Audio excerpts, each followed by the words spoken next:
Ada yang tahu? Apa penyebab gempa? Hah?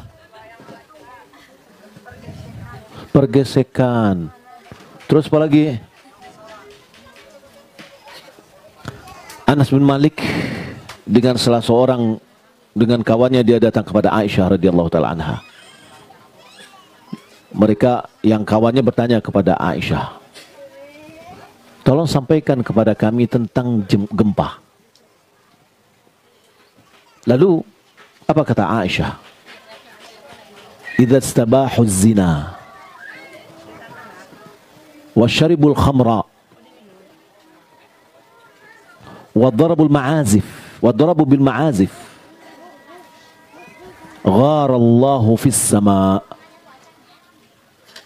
wa qala lil ardi tazalzali bihim. Kata Aisyah radhiyallahu taala anha, apabila zina telah dianggap boleh, banyak zina, perbuatan zina, anak-anak muda hubungan bebas, orang tua pun tidak pernah menghiraukan lagi. Wasyaribul khamra, mereka telah meminum khamar, minuman keras. Wadarabu bil ma'azif, mereka asik dengan memunyikan alat-alat musik. Maka Allah di langit cemburu. Allah di langit cemburu. Lalu Allah mengatakan kepada bumi, goncanglah. Jadi apa penyebab goncang? Apa penyebab gempa? Adalah maksiat kepada Allah. Dan ini adalah teguran. Ya, ini adalah teguran kepada orang-orang mukmin. Ibu-ibu dimuliakan Allah Subhanahu wa taala. Di antara kita ada rumahnya roboh, habis. Ada di antara kita rumahnya rusak sedikit. Betul tak? Bagaimana dengan orang yang punya rumahnya roboh, nggak ada lagi? Apakah kita mengupat? Apakah kita marah? Hah? Nabi SAW mengatakan, Inna idhamal jaza ma'idhamil bala. Besarnya pahala sesuai dengan besarnya ujian. Ya? Orang ketika dia berbuat bisnis, berbuat usaha, modalnya besar, kemungkinan ruginya besar nggak? Besar. Tapi untungnya besar. Tapi ada orang nggak mau rugi, modalnya kecil-kecil aja, untungnya banyak? Enggak, untungnya sedikit. Maka orang yang diantara kita ini diuji oleh Allah Subhanahu wa taala dengan ujian yang berat. Rumahnya roboh semua, harta bendanya hilang habis. Ingat, disinilah pahala yang besar yang akan Allah berikan. Ya, yang dapat rumahnya hanya rusak sedikit, jangan berharap ya Allah hancurkan aja rumah saya. Jangan, alhamdulillah. Ya, tapi kita yang diberikan ujian oleh Allah yang berat, disitulah pahala yang besar. Innallaha idza ahabba qaumin ibtalahum. Allah apabila mencintai satu kaum, Allah uji. Berarti sekarang ini Allah sayang kepada kita. Loh kok sayang diuji? Ya, itu tanda sayang. Coba kita lihat. Kalau seandainya ada sekelompok anak-anak datang jalan, yang sekolah SD deh, lalu kita punya perhatian kepada satunya.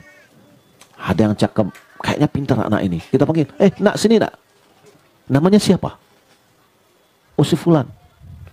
Sudah hafal Al-Quran. Udah beberapa surat. Coba dibaca. Itu ujian nggak? Ujian nggak? Yang lain dibiarin aja lewat. Kenapa kita uji? Kenapa kita tanya? Karena kita punya perhatian ke dia. Kepada yang lainnya kita tidak punya perhatian.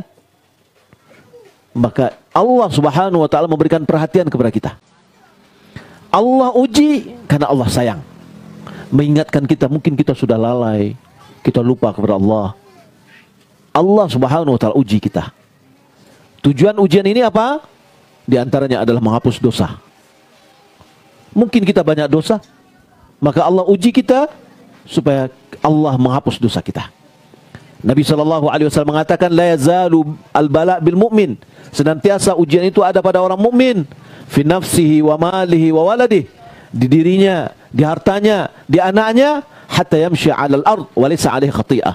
Sampai dia berjalan di atas permukaan bumi tidak punya dosa lagi. Kenapa? Setiap ujian, cobaan, musibah, keletihan, kelelahan itu adalah menjadi penghapus dosa kita.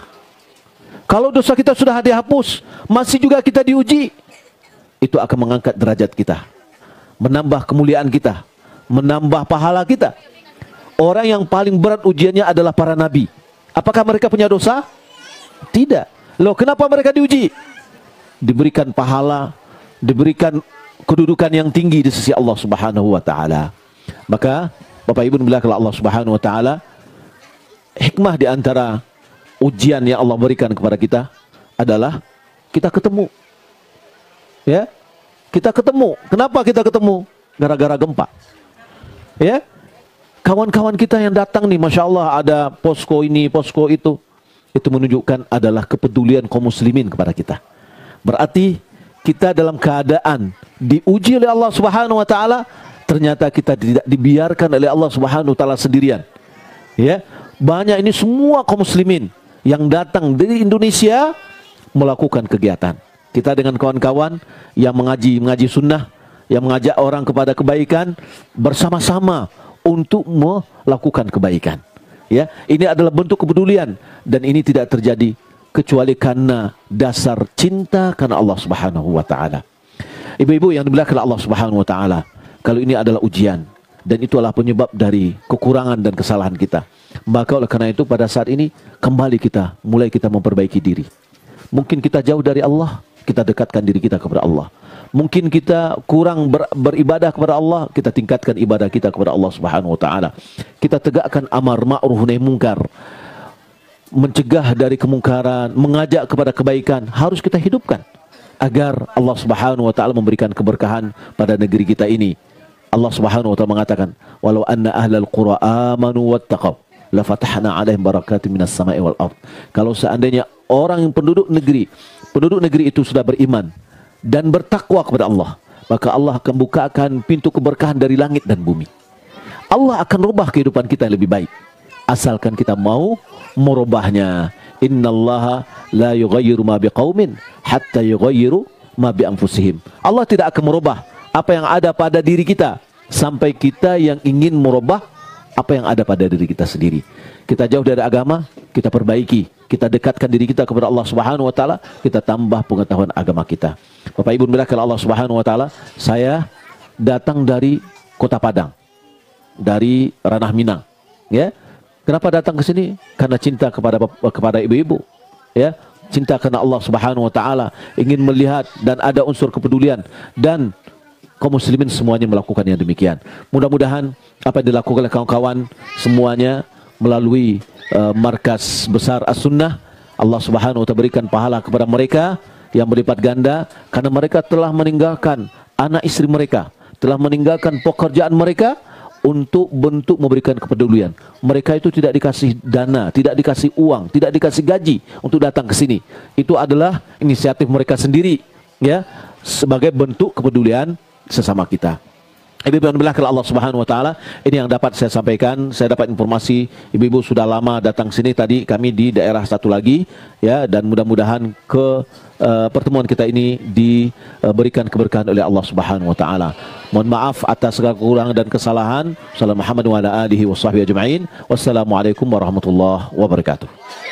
Mau bertanya silakan, bertanya tentang agama, ya, apa yang mungkin dalam kehidupan kita ada yang kita tidak ketahui dalam masalah urusan agama, ya. Silakan, ada mic-nya. Assalamualaikum warahmatullahi wabarakatuh. Assalamualaikum warahmatullahi wabarakatuh. Nama saya Ibu Aisyah. Mau tanya bagaimana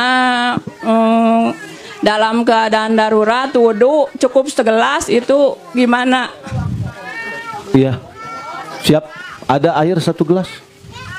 Coba. Enggak, air kayak gini. Ah, ini yang baru deh. Biar saya akan coba. Ya. Ini air 1 gelas nih Bu ya. Ya. Kurang lebih. Saya akan praktekkan bagaimana cara berwudu 1 gelas. Ya. Ya.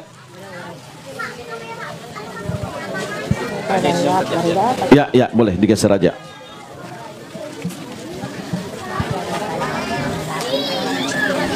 Pertama, kita berwudu harus anggota tubuh kita yang diwudukan itu harus mengalir airnya, Ya. bukan diusap. Kalau dia lengket di sini, itu mengusap, itu nggak boleh. Ya. Kita berwudu adalah membasuh wajah kita, membasuh tangan kita sampai dengan siku, kemudian mengusap kepala kita dan membasuh kaki kita. Ya. Nabi SAW membasuh anggota wudunya pernah sekali-sekali, pernah 2 kali 2 kali, pernah 3 kali 3 kali, pernah ada sebagian 2 kali, ada sebagian 3 kali. Ya. Jadi yang 3 kali itu hukumnya sunat. Ya. Yang sekali tapi sempurna itu wajib. Apa perbedaan membasuh dengan mengusap? Membasuh yaitu mengalirkan air. Yang kita tampung air di sini, kemudian kita bukan usapkan, kita alirkan. Alirkan. Ya, saya akan praktekkan. Bisa, karena hurufnya sekali. Ya, ini air 1 gelas nih. Ya. Kita selama ini berwudu itu banyak tumpahnya Ya. ketimbang dari memakainya. Ya. 1 gayung kita tumpahin gini, prok. Yang kena hanya di wajah kita. Yang kebanyakannya 90% tertumpah. Nah, sekarang kita ambil aja misalkan ini apa? Ini apa namanya? Gayung misalkan ya. Kita masukkan tangan kita. Ini kan cuma air di sini, nih. Ya. Ya. Lalu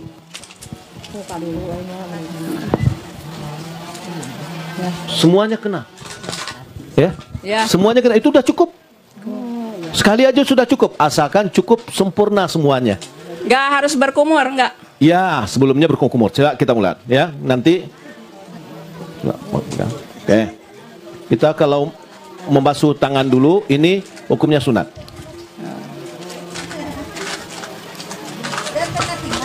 Ya. Oh, ini penting.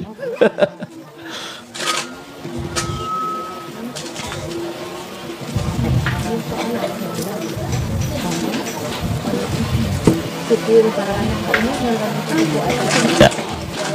Oke. Ya. Kita kumur-kumur. Ini sudah 2 kali tadi, 3 kali. Ya. Nah, kita kumur-kumur. 1 ini kumur-kumur dan menghirupkan air ke hidung. Ya. Separohnya untuk mulut, separuhnya untuk hidung.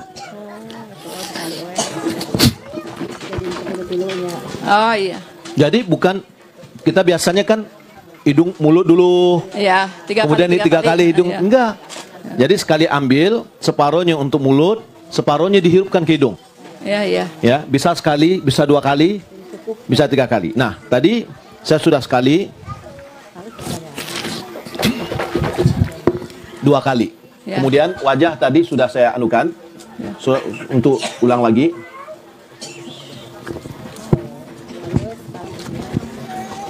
Kemudian tangan. Ya. Nih, basah semua. Ya. Ya, berbeda dengan melap. Melap ini basah ini yang kita usap. Nah, yang kiri kemudian untuk kepala sedikit aja. Ya. Basah. Kemudian kaki.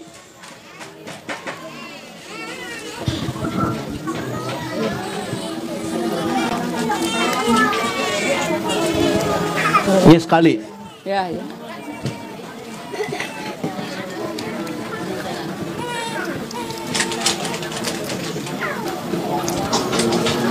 Sudah selesai, airnya masih ada. Oh iya. Ya, terima kasih. Oke, Bu. Assalamualaikum warahmatullahi wabarakatuh. Sayang ya, saya tidak pakai niat tadi. Sayang airnya.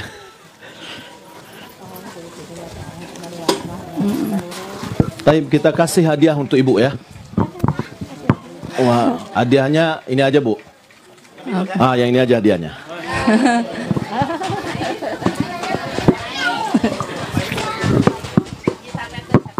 Ya, kemana ya? Kemana kan ya?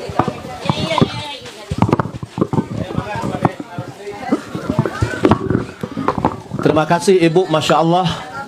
Kayaknya Ibu ini guru kayaknya. Sebenarnya beliau ingin hanya supaya mempraktikkan kepada yang lain, ya, sehingga yang lain pun tahu. Nah, alhamdulillah kita berwudu bisa walaupun hanya segelas. Maka dari awal kita mau berwudu kita bisa memikirkan, memanage, harus ada manajemennya juga. Wah, ini air segini, lalu kita berkumur-kumur, kemudian banyak 3 kali atau banyak membuat air, ya nggak cukup. Ya, dari awal, oh kalau kayak gini saya wudunya sekali-sekali aja tapi sempurna. Oh, airnya lebih banyak, wah ini mungkin bisa 2 kali 2 kali. Oh, botol yang satu lagi, ya, botol yang Rasulullah SAW Bu berwudu itu 1 mud. 1 mud itu sebenarnya bahasa mud itu ini, tapi ukuran tangan kita kan berbeda-beda. Maka sebagian ulama mengatakan 1 mud itu adalah 0,75 liter. 3 gelas air. Ya. 3 gelas air itu 275 ya. Jadi 0,75. Itu adalah ukuran wudunya Rasulullah. Ya. Terkadang Rasulullah berwudu 2/3 air. 2/3 mud maksud saya. 2/3 mud berarti setengah liter. Itu wudunya Rasulullah. Mandinya yakni 1 sa' ila 5 amdad. 1 sa' itu 4 mud sampai 5 mud. Berarti kurang lebih 3,75 liter. Ya. Jadi mandinya Rasulullah itu 3 liter sampai 3,75. Tidak sampai 4 liter. Kalau kita mandinya 1 bak air. Ya, wudunya begitu juga, hampir 1 bak. Ya, berarti kita banyak pembuangan air. Ya, alhamdulillah. Ada lagi ibu-ibu yang mau bertanya? Mana nih yang bertanya? Kasih. Ya. Allah wabarakatuh. Waalaikumsalam warahmatullahi wabarakatuh. Saya nama Ibu Obay. Bu Ubay, Masya Allah. Mau bertanya, kalau kan airnya di sawah nggak ada kemarin ya, jadi bisa nggak tayamum? Ya bisa nggak? Boleh. Kapan kita boleh bertayamum? Allah Subhanahu wa taala mengatakan, "Fa illam tajidu ma'an." Jika kalian tidak mendapatkan air, Ya. fatayammamu sa'idan thayyiba. Ya? Ya. Maka bertayamumlah dengan tanah yang baik. Ya. Nah, ukuran tidak dapat itu bagaimana? Contoh misalkan, kita hanya punya air ini. Kalau kita berwudu dengan ini kita mati kehausan. Ya. Berarti kita nggak dapat air lagi yang lain. Tapi kita, oh ada air sawah. Sudah, kita berwudu dengan air sawah. Ya. Ya, karena itu adalah air mutlak, walaupun sedikit aromanya atau rasanya payau-payau. Ya, bau gitu. Bau, Ya. ya, itu adalah air asli. Maka kita berwudu dengan air itu, nggak boleh dengan bertayamum. Kalau bau juga boleh, jangan tayamum. Gitu. Jangan tayamum. Kenapa? Karena memang masih ada air. Ya. Karena kalau air ada, tayamum kita walaupun 100 kali kita bertayamum tidak sah. Tidak sah. Karena ada air. Nah, air sawah pun boleh berwudu, asalkan jangan dengan lumpur. Ya. Ya, dengan lumpur nggak boleh. Ya, dengan air. walaupun dia agak berbau bau tanah kan, Ya. karena Kan itulah itu, keasliannya. Iya Pak kan kolamnya dikit kecil kan, cuci piring cuci apa di sana. Oh jangan, Iya. kalau gitu nanti kepedasan matanya nanti. Jadi kan bau Ya. rasanya juga beda kan. Ya, kalau seandainya airnya seperti tadi, air habis kita mencuci piring dan Ya. yang lainnya jangan dipakai itu. Berarti itu sudah air yang bercampur dengan yang lain. Ya, gitu. Tapi kalau seandainya misalkan sawah yang sedang tergenang airnya, ya, Ya. maka itu boleh dipakai. Ya. Atau air sungai, ya boleh dipakai. Ya, walaupun mungkin keruh airnya, tidak ada masalah. Itu bisa kita pakai untuk berwudu. Ya. Nah, kalau seandainya sama sekali tidak ada air, boleh kita bertayamum. Karena Allah mengatakan, jika kalian tidak mendapatkan air sama sekali, Ya. maka bertayamumlah. Ah, gitu Bu. Ya, makasih. Iya Bu, silakan. Assalamualaikum warahmatullahi wabarakatuh. Assalamualaikum warahmatullahi wabarakatuh. Karena Ibu bertanya, saya yang menjawab, saya kasih hadiah. Ah. Ada yang mau bertanya lagi? Silakan. Bu. Assalamualaikum warahmatullahi wabarakatuh. Waalaikumsalam warahmatullahi wabarakatuh. Nama Ibu Maryam. Masya Allah. Tapi Ibu mau bertanya sama Bapak ya. Ya. Seandainya gini, kan air sekarang lagi darurat. Ah. Bagaimana kalau bisa nggak kan seandainya harus pergi jauh, bisa sholat di jamaah. Tapi sekarang keadaan kalau hujan atau keadaannya malam, bisa nggak itu sembahyang isya di jamaah sama maghrib, bisa nggak? Ya. Pertama, ketika kita berwudu, ketika masuk waktu kita berwudu. Ya, Berwudu dengan air, mungkin karena hujan, air hujan, Masya Allah. ya, Kita bisa berwudu. Adapun kita menjamak harus ada sebabnya. ya, Salah satu di antara sebab dari menjamak sholat adalah safar. ya, ya, Kita tidak safar. Kita tidak berpergian. ya, tidak. Ya, berarti tidak ada alasan kita untuk menjamak. Yang kedua, kita tidak memiliki hal yang sangat memberatkan. Kondisi darurat.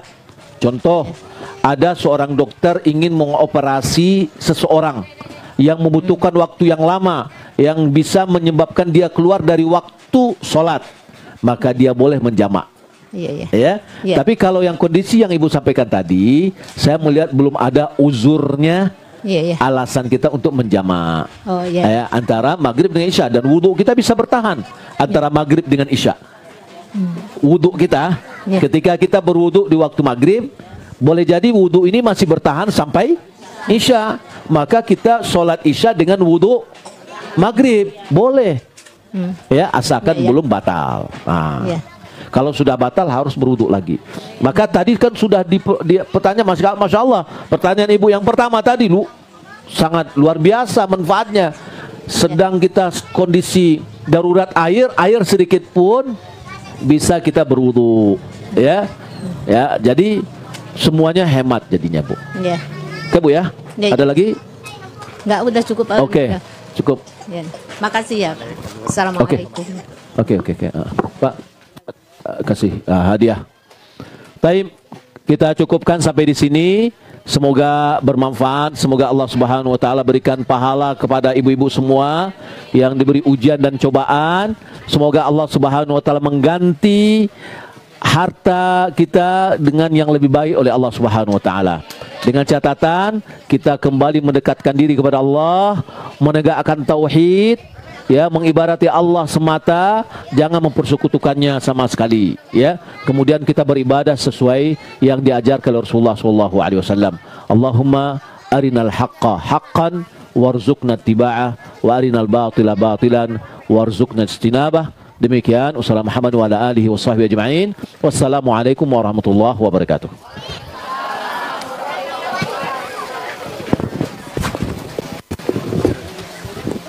Bismillah, Assalamualaikum warahmatullahi wabarakatuh. Ibu-ibu, sekarang insya Allah ada sedikit ya santunan ya, bantuan zakat ya dari mana? Donatur Surau TV di Padang. Nah, teknisnya per RT ya, nanti ini pembagiannya per KK.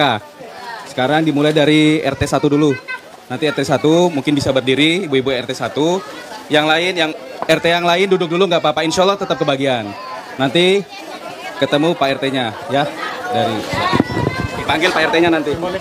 Kepada ibu-ibu RT 01 dimohon untuk berbaris. Pak RT simbolis dulu sama Ustadz satu. Ya. Ya. Mungkin yang pertama siapa Pak? Berapa kakak Pak? Yang hadir aja ya? Ya, nanti sisanya di ini. Bismillahirrahmanirrahim. Assalamualaikum warahmatullahi wabarakatuh. Alhamdulillah wassalatu wassalamu ala Rasulillah wala haula wala quwata illa billah, amma ba'du. Kaum muslimin wal muslimat, para sahabat ya, donatur yang semoga dirahmati oleh Allah Subhanahu wa taala. Saya sekarang berada di Cianjur. Ini ya yang Anda lihat, ini adalah tanah Masjid Al-Miftah, ya, salah satu masjid yang hancur ya karena dampak dari gempa di Cianjur. Oleh karenanya kami mengajak kepada kaum muslimin wal muslimat dimanapun berada, ya, ayo kita bersama-sama bergotong royong, bersinergi, menyisihkan sebagian harta kita untuk pembangunan Masjid Al-Miftah ini. Semoga kita termasuk bagian dari hadis Nabi Muhammad SAW. Man bana masjidan lillah, banallahu lahu baitan fil jannah. Barang siapa yang membangun rumah Allah Subhanahu wa taala di dunia, Allah akan bangunkan untuknya rumah di surga. Ya, jangan khawatir tentang rezeki kita, jangan khawatir tentang harta kita yang kita sisihkan untuk kita belanjakan di jalan Allah Subhanahu wa taala, karena sesungguhnya kita telah menabungnya di akhirat kelak. Ya, lau anna ibna adam haraba min rizqih kama yahrubu binal maut la adrakahu rizquhu kama adrakahul maut. Andaikan anak Adam lari dari rizkinya sebagaimana dia lari dari kematian, rizki akan datang menghampirinya, ya, sebagaimana kematian pasti menghampirinya. Ya, kita di dunia ini cuma sementara, dan yang kekal dan abadi adalah di surga. Semoga Allah Subhanahu wa taala melimpahkan rizkinya kepada kita dan memberkahi harta-harta kita. Wassallallahu wasallam ala nabiyina Muhammad wa ala alihi wa sahbihi ajmain. Assalamualaikum warahmatullahi wabarakatuh. Mari bangun kembali masjid di Cianjur. Salurkan donasi ke rekening Bank Syariah Mandiri 777381470 atas nama Yayasan Tarbiyah Sunnah.